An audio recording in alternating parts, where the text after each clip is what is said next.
अस्सलामु अलैकुम वरहमतुल्लाहि वबरकातुहू। उम्मीद है तमाम दोस्त अहबाब खैर व आफियत से होंगे और मेरी तमाम मैं बहनें भी खैर व आफियत से होंगी।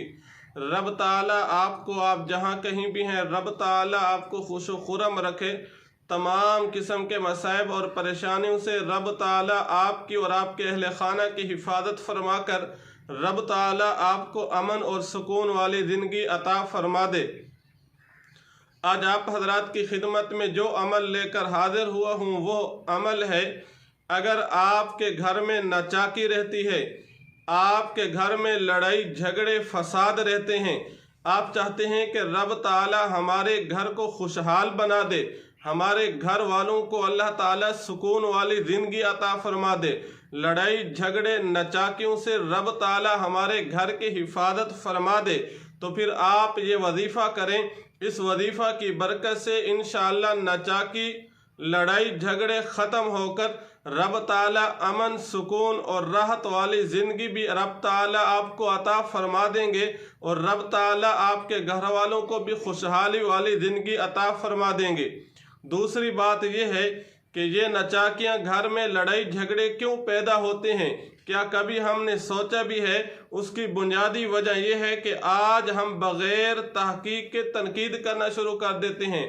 अगर इस वक्त पूरी दुनिया में जहाँ पर भी अमन नहीं है, बिरादरी में, रिश्तेदारी में, ख़ानदान में ये जो लड़ाई झगड़े रहते हैं, फसाद रहते हैं, आपस में दोस्त एक दूसरे के दुश्मन बन जाते हैं, उसकी बुनियादी वजह यह है कि हम तनकीद करना शुरू कर देते हैं बग़ैर तहकीक के। जब भी हमें कोई बात करे तो हम पहले तहकीक कर लें, तहकीक के बाद हम आगे दूसरा कदम उठाएं, तो इंशाअल्लाह कभी भी हमें पशेमानी नहीं होगी।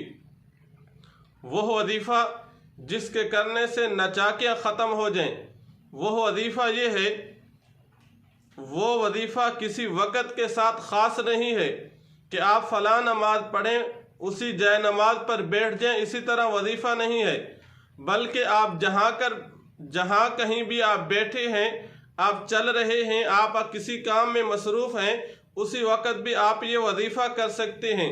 ये वजीफ़ा ख़ास तौर पर सूरतुल फातिहा की जो आयत करीमा जो हम हर नमाज में पढ़ते हैं, इय्याका नअबुदु व इय्याका नस्तईन, हम इस आयत करीमा का विर्द अपना लें, हर वक़्त ये आयत करीमा पढ़ते रहें।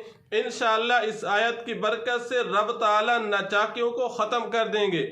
और तीसरी बात कि अगर आपके जिस्म में कहीं भी दर्द रहता है, तब भी आप ये वजीफ़ा कसरत से पढ़ना शुरू कर दें, इंशाअल्लाह आपके जिस्म का दर्द जाता रहेगा।